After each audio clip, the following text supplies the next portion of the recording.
Good morning. Hi there. It's Monday morning. Monday is our Essential Holiness Day. I think we only have 2 left. So this week we are in the chapter called Every Good and Perfect Gift. So we're going to begin there. I had planned on reading you the essay because I just really like this essay, and I thought, well, I'll just share the whole essay and then call it good. And then as I started to dig down into the scriptures that God had for me this morning, I decided to take a little bit of a pivot. So let's begin with the Holy Spirit prayer, and then I want to talk about the quote that inspired the essay and kind of share a little bit about where we're going. So let's see. Let's start with the Holy Spirit, and then we'll go from there because He'll help us. In the name of the Father, and the Son, and the Holy Spirit. Come, Holy Spirit, fill the hearts of your faithful, and kindle in them the fire of your love. Send forth your Spirit, and they shall be created, and you will renew the face of the earth. O God, who by the light of the Holy Spirit did instruct the hearts of the faithful, grant that by the same Holy Spirit we may be truly wise and ever enjoy His consolations through Christ our Lord. Amen. All right, so let's look first at a really great quote from Saint Jane de Chantal. And actually, you know what? We're going to look first at this little card I got in the mail. So this card came from my confirmation sponsor, who, when I was little, was always my safe place, my harbor. In a lot of really hard growing up things, her house was the place that was safe. She probably influenced my faith more than anybody else, certainly in my formative years. And every year she sends a card at Christmas, and it's always a catch up and get to kind of circle back and hear about her year. And she's always got a little bit of good advice for me, and it's always, personal and sweet. And she's in her 80s, and her mind is not as sharp as it used to be, and I can tell that her handwriting is getting kind of wobbly, and this card came very late to me because it was addressed to my old address, so it had to go through the system, and the system's extremely slow. So in a week that I have spent just a lot of time ruminating and thinking about decisions we've made in the past and what might happen in the future and how it's all turning out and how it all looks different, and just a lot of time in my head, a lot of time walking the dog when I just think and think and think. I got this, not a long note at all from her this year, and very, very wobbly. And all it says is, we are doing well, and all of you are also. That's it. So I haven't talked to her, so I don't know how she knows that all of us are also, but it seems to me that that's like the message that I was supposed to get, that we are doing well. And I kind of have been mulling that over for the last couple of days, and I took that into this morning as I sat down at Dark 30 to get ready to talk to you about this week's Essential Holiness. So it starts with this great quote from Saint Frances de Chantal's dear spiritual friend, Jane de Chantal. So she says, "Must you continue to be your own cross? No matter which way God leads you, you change everything into bitterness by constantly brooding over everything. For the love of God, replace all this self-scrutiny with a pure and simple glance at God's goodness." And that is such a great challenge for the beginning of the year, for what we all hope is going to be a transition from the heart of 2020 into 2021. We'll see how that works out. But for a time of year that is really prone to ruminating, or as Jane de Chantal calls it, brooding. And so what does Scripture tell us about ruminating? What does God have for us in that brooding? And I think quite a lot, actually, way more than we have time for. But I wanted to start with you in the Psalms, because the Psalms are great. Like the Psalms were written by ruminators, and so a lot of times it starts with the ruminating and brings us to a better place. And I think we're going to start in a Psalm that's super easy to remember chapter and verse for. So we're going to start in Psalm 6, verse 6. So 6:6. And this is a great place to flip in your Bible when you're in a time of regret or fear of confusion. So it's a good middle of the night psalm. Start at Psalm 6:6 and read through to the end of the psalm. I am weary with my moaning. Every night I flood my bed with tears. I drench my couch with my weeping. My eyes waste away because of grief. They grow weak because of all my foes. Depart from me, all you workers of evil. For the Lord has heard the sound of my weeping. The Lord has heard my supplication. The Lord accepts my prayer. All my enemies shall be ashamed and struck with terror. They shall turn back and in a moment be put to shame. So we start here, and the psalmist is up at night. His mind is just going a mile a minute.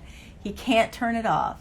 He can't stop the ruminations and the grief that comes with ruminating, both thinking about the past and thinking about the future. And he's borrowing grief from the past and from the future. And these verses are so great for when overthinking keeps you awake. So we do it, we're prone to it, but really rumination is a sin. It's an attempt to figure out our life on our own. And God doesn't want us to do that. God wants us to figure out our life in step with the Holy Spirit. And so in order to let go of ruminating, we have to have the assurance that God will provide what we need when we need it.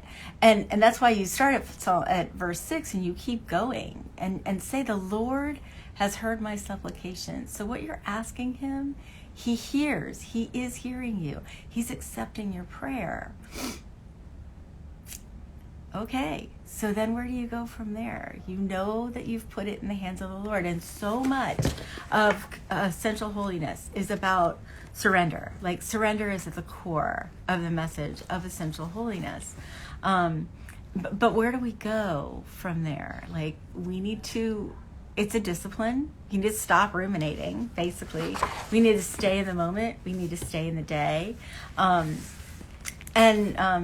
know that sufficient to the day is the evil thereof. So I want you to look real quick at 2 Corinthians 11, like the very beginning of that. And this is St. Paul, and he's saying, I wish you would bear with me in a little foolishness. Do you bear with me? I feel a divine jealousy for you, for I promised you in marriage to one husband to present you as a chaste virgin to Christ. But I am afraid that as the serpent deceived Eve by its cunning, your thoughts will be led astray from a sincere and pure devotion to Christ. So that's the NRSV. The KJV translation, the King James Version translation, is that your thoughts will be led astray from the simplicity that is in Christ. And we make it too complicated. If we truly believe in Jesus Christ, in the gospel, in the grace of the sacrament, we're making this way too complicated. God will supply sufficient grace for now. He does not supply grace retroactively. So if you want to ruminate on all the decisions that you have made, or all the things you could have done, or all the ways you could have been a better fill in the blank, mom, wife, worker, you can do that all by yourself, but you're stepping out without the Holy Spirit, because he's going to provide grace in the now. He will show up with peace and comfort and wisdom that you need right now. He promised that. He hears your supplication. So when the time is upon us, and this is where the not worrying part comes in, the not, playing ahead all the scenarios that could unfold, which honestly, I don't know even how you do that anymore, because life is so unpredictable. And if 2020 taught us anything, it's like, don't even bother playing it ahead, because you can't even imagine what's coming around the next corner. So this verse is 2 Corinthians 11, 1 to 3. Yeah, 1 to 3. And then the other was Psalm 6 from verse 6 to the end. So anyway, he's going to give us this supernatural grace to sustain us. And he will offer us the Holy Spirit to guide us. He will do that. There is no question. He hears the supplication, and his grace is sufficient. We know that. That is the promise of the gospel, that his grace is sufficient. So what do? We stay in a state of grace. That is important, that we let our souls be open to that grace. So confession, communion, time every day in the Word. We take time for prayer. We take time to offer that supplication, because if we do, he hears it and he answers it always. You may not see the answer right away, but he is hearing it and he is answering it. When we ruminate, we're not doing that. We're jumping ahead in our own mind, and we're trying to play God with our past and with our future, and we're not letting God be God. So ruminating makes us lonely. It makes us alone. You can't ruminate in community. It's what we do in our heads, and it's a very solitary endeavor. So the more time you spend doing it, the lonelier you're going to feel. God promises us that he will be with us in the storms. He promises that. He says that he's going to be here. But there's no promise in this gospel that he'll be with us in the what ifs. There's no promise he'll be with us in the rumination. So it's a discipline of your mind to put the rumination aside. A lot of times it can be helped with scripture. It can be helped by turning to the verses that are good verses for the what ifs and repeating those and praying those. And it's very helpful to memorize some of them, so that in the middle of the night, if you're ruminating, you can say them to yourself without getting up, without disturbing anybody. You can just let yourself know that God is God. And even if you just go back to, 46:10, be still, Psalm 46:10, and know that I am God. Just repeat that over and over to yourself. Know that I am God, and stop trying to do the God job. All right, so that's all I have for you today. The Jane de Chantal quote is in Essential Holiness. I'll have Caroline type it into Take Up and Read into the blog post, so that if you don't have a book and you want to revisit that quote, it'll be there for you. As a professional ruminator, somebody pays you to ruminate? Oh man, that's a job I need. I'm so well qualified. But so prop up your Bible to Psalm 6:6 or 2 Corinthians 11, like right at the beginning, either one of those, or we'll have the St. Jane quote up for you, and maybe you just hang on to that a little bit today and think about. I'm going to read it to you again once more before we leave, and recommend that you take this to prayer. So, must you continue to be your own cross? No matter which way God leads you, you change everything into bitterness by constantly brooding over everything. For the love of God, replace all this self-scrutiny with a pure and simple glance at God's goodness. I'm praying for you today. Pray for me too. Thanks. Bye.